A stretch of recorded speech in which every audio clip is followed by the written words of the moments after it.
Airbnb হচ্ছে একটা প্ল্যাটফর্মের নাম যেখানে আপনি আপনার বাসাটা লিস্ট করে এই ইনকামটা করতে পারেন। আপনার বাড়ির ওই অংশটুকু শর্ট টার্ম রেন্টালে রাখলে আপনি নিজেও কিন্তু আপনার সুবিধা মতো ব্যবহার করতে পারছেন। Definitely short term rental compare to long term rental আপনার জন্য আপনার এই ফাইন্যান্সিয়ালিও আপনাকে হেল্প করছে, প্লাস আপনার বাসাটা আপনি আপনার নিজের প্রয়োজনেও ব্যবহার করতে পারছেন। কেউ যদি নিজে একটা বাড়িতে থাকেন এবং বাড়ির একটা অংশ এয়ারবিএনবি করতে চান, প্রথমেই আপনার বাড়ির ওই অংশটার স্ট্রাকচারটা দেখতে হবে।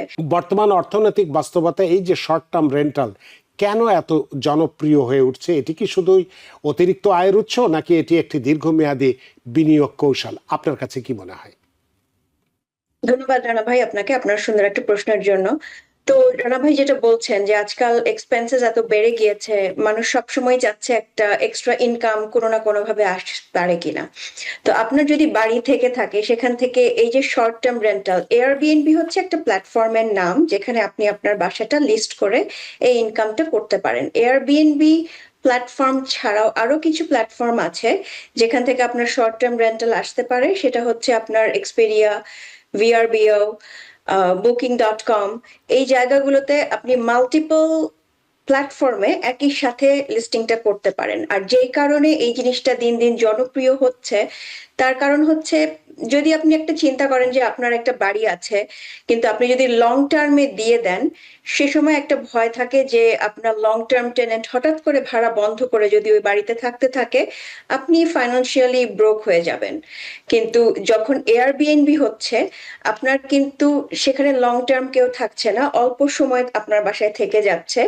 ধরেন কেউ থাকছে 2 দিন মিনিমাম, কেউ থাকছে 7 দিন, অথবা আপনি যদি এগ্রি করেন তাহলে হয়তো ম্যাক্সিমাম 30 দিন থেকে চলে যাচ্ছে। তার মানে হচ্ছে আপনার বাড়ির ওই অংশটুকু শর্ট টার্ম রেন্টালে রাখলে আপনি নিজেও কিন্তু আপনার সুবিধা মতো ব্যবহার করতে পারছেন। আমাদের এখানে অনেক সময় গেস্ট আসে নিজেদের, যাদের থাকার ব্যবস্থা করে দিতে হয়। আবার এমনও লোকজন আছে যারা আমরা যাদেরকে ওভারসিজ ক্লায়েন্টস আমাদের যারা আছেন, বিদেশে থাকেন বা বাংলাদেশে থাকেন, এখানে একটা বাড়ি কিনে রাখছেন, হয়তো বছরে 2-3 মাস উনি এখানে থাকেন কিন্তু লং টার্ম ভাড়া দিতে চাচ্ছেন না।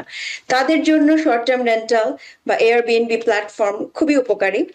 আর এখান থেকে যে আয়ের যদি আমরা তুলনা করি, যে লং টার্ম রেন্টালে যেই আয়টা আমরা মাসিক ভাবে পাচ্ছি, সেই তুলনায় শর্ট টার্ম রেন্টাল করে ইভেন 50% অকুপেন্সিতেও দেখা যাচ্ছে যে আপনি লং টার্ম রেন্টালের চেয়ে বেশি আপনার আয় হচ্ছে।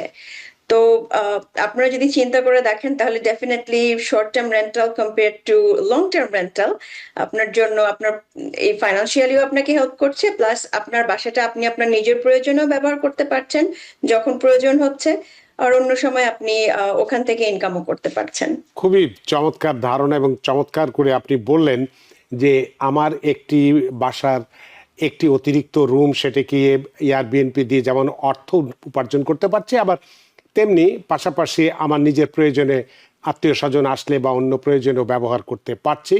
দুই দিক থেকে উপকার হচ্ছে। অর্থাৎ বাংলা ভাষার যে বাংলা প্রবাদ একটা আছে যে রদ দেখা এবং কলা বেচা দুটো একসাথেই হচ্ছে। খুবই চমৎকার একটা আইডিয়া। তাহলে এক্ষেত্রে আমরা, আপনি অনেকগুলো প্ল্যাটফর্মের কথা বললে, তো আমরা একটু এয়ারবিএনবি নিয়ে কথা বলতে চাই। যারা তাদের এই প্রাইমারি রেসিডেন্সের একটি অংশ এয়ারবিএনবি হিসেবে দিতে চান, তাদের জন্য প্রথম ধাপটা আসলে কি হওয়া উচিত বা কোন কোন বিষয় আগে যাচাই করা উচিত তাদের জন্য? তো কেউ যদি নিজে একটা বাড়িতে থাকেন এবং বাড়ির একটা অংশ এয়ারবিএনবি করতে চান, প্রথমেই আপনার বাড়ির ওই অংশটার স্ট্রাকচারটা দেখতে হবে।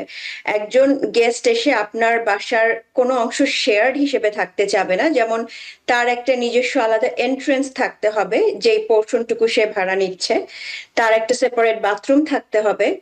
ওইভাবে যদি আপনি সেট করে দেন যেখানে আপনার বাসা হয়ে তার অংশে মানে গেস্টের অংশে যেতে হচ্ছে না, সেটা একটা বড় ব্যাপার। আরেকটা হচ্ছে তার সেফটির ব্যাপারটা, তাকে কনফার্ম করতে হবে যে সে যেই অংশটুকু ওই অল্প সময়ের জন্য যে ভাড়া নিচ্ছে সে সেফ আছে, তার বাড়িতে চট করে তার অংশে চট করে কেউ ঢুকে যাচ্ছে না।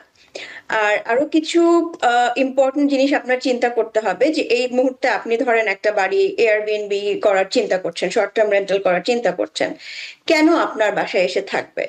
সো একটা পোর্শন হতে পারে যে আপনার বাসাটা খুব সুন্দর একটা পর্যটন এরিয়াতে আছে, হয়তো লেকের পাশে আছে বা সমুদ্রের কাছে আছে, আহ এটা হতে পারে এয়ারপোর্টের কাছে আছে, অ্যামিনিটিস গুলো দেখতে হবে। এরকমও হতে পারে আপনার বাসাটা এমন একটা জায়গায় যেখান থেকে চট করে ট্রেন নিয়ে বিভিন্ন কাজে যেতে পারছে, কারণ আপনার বাসায় এয়ারবিএনবি করতে তারাই আসছে। একটা হলো পর্যটক সাইটটা, যেটা আপনার খুব সুন্দর একটা নেইবারহুডে আপনার বাসা। আরেকটা হতে পারে কোনো কাজে এসেছে, সো অ্যামিনিটিস গুলো কি আছে, ট্রেন স্টেশন, এয়ারপোর্ট, হাইওয়ে থেকে খুব কাছে, দোকানপাট কাছে, যে ওরা এসে রাতটা থাকবে কিন্তু তাদের যে সুবিধাগুলো দরকার সেই সুবিধাগুলো আপনার ওই বাড়িতে আছে। তো একটা বাড়ি শর্ট টার্ম রেন্টাল করার আগে আপনার অবশ্যই ওই অ্যামিনিটিস গুলো দেখতে হবে যে কি কারণে আপনার বাসাটা গেস্টদের কাছে একটা জায়গা হবে যে যেখানে এসে ওনারা থাকবেন।